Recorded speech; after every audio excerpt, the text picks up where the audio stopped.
yang ditulis oleh Al-Imam Ibnu Rajab Al-Hambali.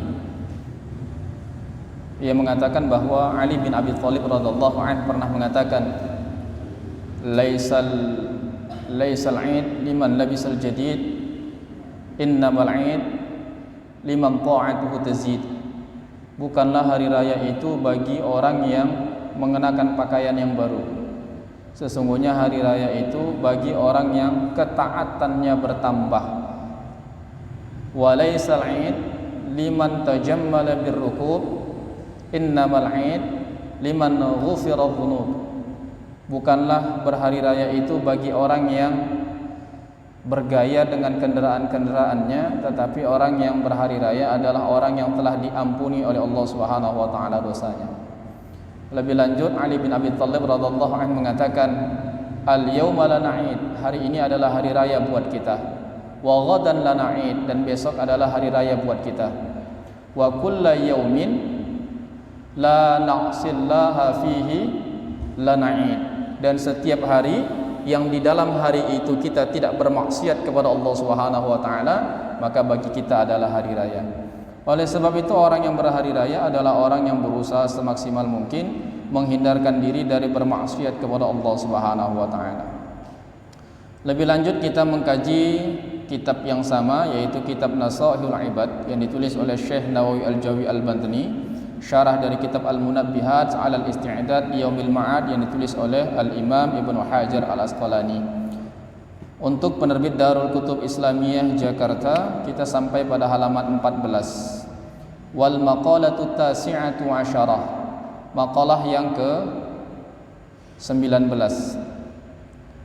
Uhiya ila ba'dil anbiya'i ati'ni fima amartuka wa la ta'sini fima nasahtuka, ay fima da'autuka ila ma fihi salah wa nahaituka amma fihi al-fasad. Telah diwahyukan kepada sebahagian para nabi bahwa Allah Subhanahu wa taala berfirman, ati'ni fima amartuk, taatlah kepadaku terhadap apa yang telah aku perintahkan kepadamu. Wala ta'sini fima nasahtuk, dan janganlah bermaksiat kepadaku terhadap apa yang aku nasihatkan kepadamu. Maksudnya fima da'autuka ila ma fihi shalah, pada apa-apa yang telah aku serukan kepadamu untuk melakukan apa yang di dalamnya ada kemaslahatan, kebaikan. Wa nahaituka amma fihi al-fasad, dan aku melarangmu terhadap apa-apa yang di dalamnya terdapat keburukan. Artinya adalah bahwa Allah Subhanahu wa taala ketika memerintahkan sesuatu, pastilah di dalam sesuatu itu ada kemaslahatannya. Dan ketika Allah Subhanahu wa taala melarang terhadap sebuah perbuatan, pastilah di dalam perbuatan yang dilarang itu terdapat kemungkarannya. Contoh yang sederhana, ketika Allah Subhanahu wa taala mengharamkan khamar, benar dinyatakan Allah Subhanahu wa taala di balik khamar itu ada manfaatnya, tetapi mudaratnya lebih banyak. Jadi ketika Allah Subhanahu wa taala melarang sesuatu, tentu di balik sesuatu itu ada mafsadatnya. Bapak dan saudara yang dimuliakan Allah Subhanahu wa taala, ini juga yang menjadi masadirus syariahnya. Ini juga yang menjadi bukan masadir, maqasidus syariah. Oleh sebab itu para ulama kontemporer ketika menilai sesuatu persoalan yang baru yang tidak terjadi di masa Rasulullah sallallahu alaihi wasallam, maka salah satu kaedah yang digunakan oleh para ulama kontemporer adalah dengan melihat maqasidus syariahnya. Apa tujuan-tujuan syariat itu? Bahwa tujuan syariat itu mengejar maslahat dan menghindar dari mafsadat. Dan ini juga dibingkai dalam sebuah kaedah fiqhiyah, darul mafasid aula min jalbil masalih. Menolak keburukan itu lebih didahulukan daripada mencari maslahat.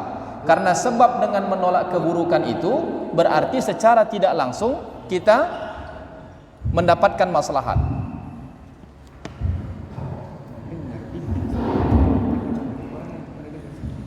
Berarti ketika kita mencoba untuk menghindar dari sesuatu yang mafsadat, di sana ada maslahatnya.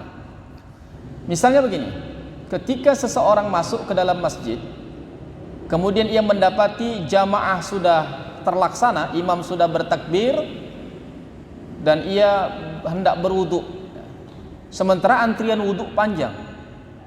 Maslahat kalau seandainya dia berwudu dengan sunnah-sunnah wudu lengkap semuanya, meniga-niga kalikan, berkumur-kumur, istinsyak, menyapu telinga dan lain-lain. Kalau dia ikutkan itu tentu maslahat, pahalanya lebih banyak. Tetapi jika dia lakukan itu, orang yang mengantri di belakangnya itu dikhawatirkan tidak akan mendapatkan jamaah bersama dengan imam, maka itu menjadi mafsadat. Oleh sebab itu, dahulukanlah menghindar mafsadat dan membelakangkan maslahat pribadinya.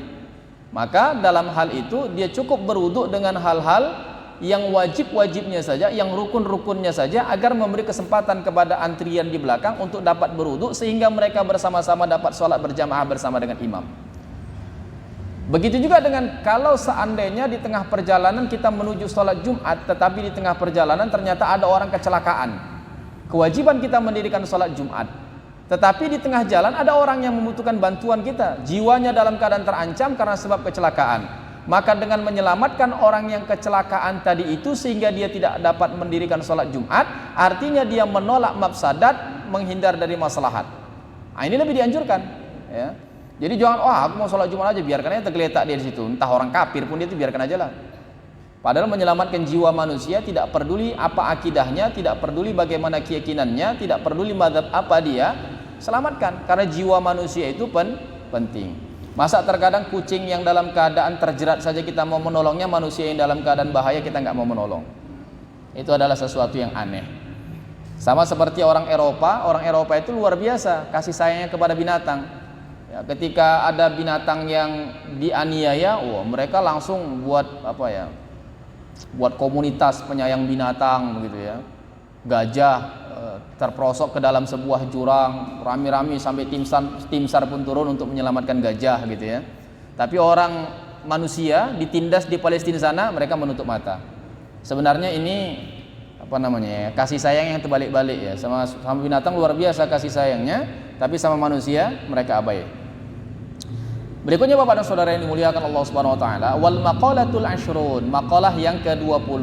Qil dikatakan ikmalul aqli itsba'u ridwanillahi ta'ala wa jatinabu sakhatihi. Kesempurnaan akal itu ketika seseorang mengikuti apa yang Allah Subhanahu wa taala ridhoi dan menghindari kemarahan Allah Subhanahu wa taala. Maksudnya fa khilafu dzalika junun. Maka berbeda perbuatan dengan hal tadi itu menunjukkan kegilaan. Jadi orang yang memiliki akal yang sehat pasti berusaha untuk melakukan sesuatu yang menyebab Allah ridha dan menghindar dari sesuatu yang menyebab Allah Subhanahu wa taala murka. Kalau ada justru orang yang sengaja melakukan sesuatu yang membuat Allah murka, berarti dia orang gila. Ya. Karena pada prinsipnya siapapun manusianya ingin cari selamat. Ya. Siapapun manusianya ingin cari selamat. Ketika dia justru memasukkan dirinya kepada sebuah kebinasaan, maka itu orang gila. Ya.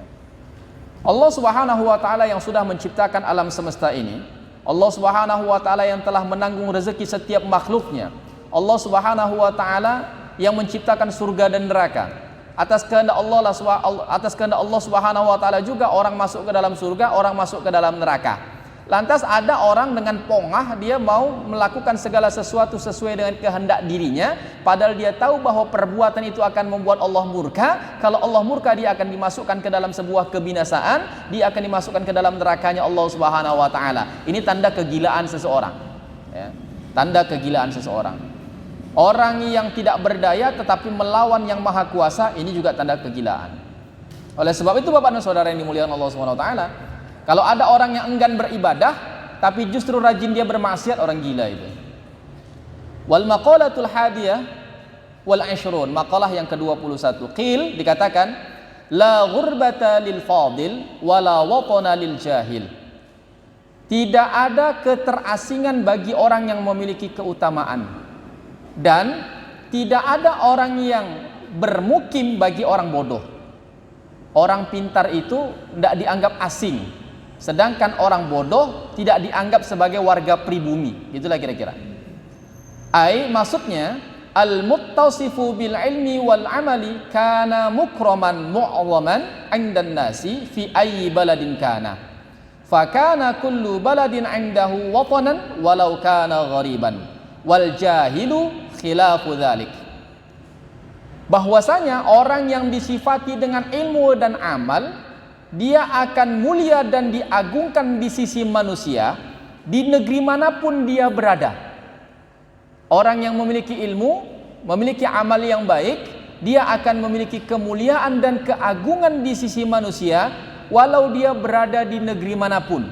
Tidak peduli apakah dia berada di kampung tempat dia lahir, tumbuh besar dan dewasa, atau di negeri antah berantah tempat dia merantau. Kalau dia memiliki ilmu dan amal yang baik, insya Allah dia akan dimuliakan dan diagungkan. Fakana kullu baladin 'indahu watanan walau kana ghariban. Dan adalah di setiap negeri itu, di sisinya itu dia menjadi orang yang bermukim, orang yang dianggap sebagai orang pribumi, walau kana ghariban, walaupun dia adalah orang asing. Datang dia ke sebuah kampung, bukan kampung halamannya, kampung orang, merantau dia di kampung itu. Tapi justru di negeri itu dia dianggap sebagai orang yang pribumi, dia dimuliakan, dia diagungkan. Bahkan mungkin ada di antara sebahagian orang yang justru dijadikan sebuah pimpinan wilayah, dijadikan sebagai tokoh masyarakat, padahal dia bukan pribumi asli. Wal jahil khilafu dzalik. Sedangkan orang yang bodoh itu berlawanan dengan itu. Orang yang bodoh ini di negeri orang tak dianggap, di negeri tempat kelahirannya pun tak dinilai orang. Ya. Kalau dalam bahasa kami dulu waktu aliyah itu, wujuduhu ka'adamihi. Ada sama nggak ada sama saja. Karena sebab apa? Kebodohannya. Karena apa? Tidak memberi manfaat apa-apa sama orang. Kalau dalam musyawarah, dia duduk diundang pun ucapannya tak didengar. Orang bodoh. Ya. Maka ini menunjukkan keutamaan orang yang memiliki keilmuan. Oleh sebab itulah Nabi Allah pernah ditawarkan dengan 3 tawaran dari Allah Subhanahu Wa Taala. Yang pertama harta, kedua jabatan, yang ketiga ilmu. Mana yang dipilih Nabi Allah? Nabi Allah justru memilih ilmu. Sebab apa? Jabatan dan harta itu perlu dijaga. Jabatan dan harta itu bisa hilang kalau tak pandai menjaganya. Tapi kalau ilmu, justru ilmu itu menghadirkan jabatan, mendatangkan harta. Orang yang punya ilmu itu ibarat ubi kayu, ditancapkan dimanapun dia tumbuh. Tapi kalau orang yang tidak berilmu ini ibarat pohon kurma mungkin ya, ditancapkan pun, mungkin kalau ditancapkan pohon kurma itu di Indonesia, tumbuh dia tapi tak berbuah. Karena apa? Karena tak berilmu. Maka dari itu, Bapak dan Saudara yang dimuliakan Allah Subhanahu Wa Taala, jika ingin mendapatkan kemuliaan, hiasilah diri itu dengan ilmu dan juga amal. Kalau di dalam Al-Quran itu ada Allah Subhanahu Wa Taala berfirman, kullun darajatum mimma amilu. Setiap orang itu mendapatkan derajat, mendapatkan kedudukan sesuai dengan apa yang dia kerjakan. Artinya seseorang itu mulia atau tidaknya itu sesuai dengan kerjaannya, sesuai dengan apa yang dia usahakan, sejauh mana dia sudah berdedikasi. Ini terkadang kita banyak menuntut tapi tak banyak berdedikasi. Berkontribusi pun tidak. Minta jabatan tapi kita nggak punya tanggung jawab, sama aja. Yang terakhir, wal al-maqalatu tsaniyatu wal 'ashrun, maqalah yang ke-22. Qil, dikatakan, man kana bi ta'ati 'indallahi qariban kana bainan nasi ghariban. Siapa orang yang dengan ketaatan di sisi Allah Subhanahu wa taala itu dekat, kana bainan nasi ghariban, justru di sisi manusia itu menjadi jauh. Ai maksudnya manista'nasa bishtighali ta'atillahi ta'ala sara mustawhishan 'anin nas. Orang yang menyibukkan diri dengan ketaatan kepada Allah Subhanahu wa taala, maka akan menyebabkan dia terasing di sisi manusia. Jadi ada orang yang menggeluti sebuah aktivitas ketaatan kepada Allah Subhanahu wa taala, dia akan semakin dekat kepada Allah tapi justru akan semakin jauh dari manusia. Dalam bermuamalah, interaksi sosial, orang-orang yang taat kepada Allah Subhanahu wa taala ini akan dianggap sebagai kuper, kurang pergaulan. Karena apa? Orang-orang yang taat ini akan memilih-milih majelis mana yang akan dia masuki. Kalau kita biasa belanja ke sebuah warung yang dibeli cuma satu ikat bayam, tapi 2 jam di warung, nggak balik-balik. Apa yang kita lakukan? Bicara sana sini, membahas apa ini, apa itu, dan tidak jarang terselip justru perbuatan-perbuatan dosa kita lakukan dalam bentuk menceritakan aib orang lain. Dan cenderungnya masyarakat kita ketika duduk berkumpul tidak jarang mengatakan hal-hal buruk tentang orang lain. Orang yang taat kepada Allah akan menghindari perbuatan ini. Kalau dia tidak mampu melarang orang lain untuk tidak menceritakan aib orang lain, maka dia akan menghindar dari majelis itu. Nah, kalau jarang ngumpul, jarang duduk bersama dalam majelis-majelis seperti itu, tentunya akan jauh dari manusia. Oleh sebab itu Bapak dan Saudara ini muliakan Allah Subhanahu wa taala, ya, orang yang taat kepada Allah Subhanahu wa taala maka akan jauh dari manusia tapi dekat dari Allah Subhanahu wa taala. Contoh yang paling sederhana misalnya begini. Ada orang yang ingin menjalankan kewajiban agama tapi terhalang dengan adat kebiasaan masyarakat. Di dalam sebuah hadis ini termaktub di dalam kitab Adabul Mufrad yang ditulis oleh Imam Al-Bukhari, bahwa Rasulullah SAW bersabda, hakul muslim alal muslim sittun. Hak seorang muslim terhadap muslim yang lain itu ada 6. Salah satu di antara yang 6 itu apabila diundang maka wajib ia menghadiri undangan itu. Kita diundang untuk walimatul urus, pesta pernikahan. Ketika kita sudah diundang, wajib kita mendatangi itu. Tapi justru ada adat kebiasaan yang menghalangi kita untuk hadir dalam memenuhi kewajiban itu. Apa adat kebiasaannya? Di undangan itu biasa tertulis, kami mengundang Bapak, Ibu, Saudara-saudari untuk dapat memberikan doa restu. Kepada siapa? Kepada kedua anak kami atau kepada kedua mempelai yang merupakan bahagian dari anggota keluarga kami. Kira-kira kalau kita datang ke pesta itu bawa amplop nggak? Bawa amplop nggak kira-kira? Kalau seandainya nggak bawa amplop, besok-besok mesti diundang nggak? Adat kebiasaan ini menghalangi orang untuk datang memenuhi kewajibannya. Ya kalau seandainya dalam satu hari itu cuma satu undangan, satu amplop 50.000. Kalau seandainya satu hari itu ada 3, 5 undangan, kira-kira berapa duit? 50.000 dikali 5, 250.000. Kalau orang yang memiliki rezeki berlebih mungkin tidak ada persoalan buat dirinya. Tapi kalau orang yang kebetulan memiliki keterbatasan rezeki, akibatnya dia enggan untuk menghadiri itu. Dan tidak jarang di tengah-tengah masyarakat kita mencoba membanding-bandingkan antara amplop satu dengan amplop yang lain. Ada dalam satu amplop diisi 3.000, ditandain orangnya, oh ini ngasih 3.000 nih. Ini masalah. Ini adat kebiasaan kita justru menghalangi orang untuk memenuhi kewajiban. Belum lagi ada ikhtilat yang diharamkan oleh Allah Subhanahu wa taala justru dilakukan dalam walimatul urus itu. Ya, ada keyboardnya, ya kalau seandainya keyboard Melayu yang tertutup aurat tadi mesti dapat ditolerir. Tapi kalau keyboardnya pun keyboard mak lampir, keyboard bongkar, jadi kadang mau duduk pun susah. Ya. Jadi Bapak dan Saudara yang dimuliakan Allah Subhanahu wa taala, ini terkadang membuat orang itu susah memenuhi kewajiban. Oleh sebab itulah orang-orang yang taat kepada Allah Subhanahu wa taala di tengah-tengah manusia cenderungnya itu terasingkan. Ya. Apalagi anak-anak muda yang berusaha istiqomah taat di jalan Allah Subhanahu wa taala.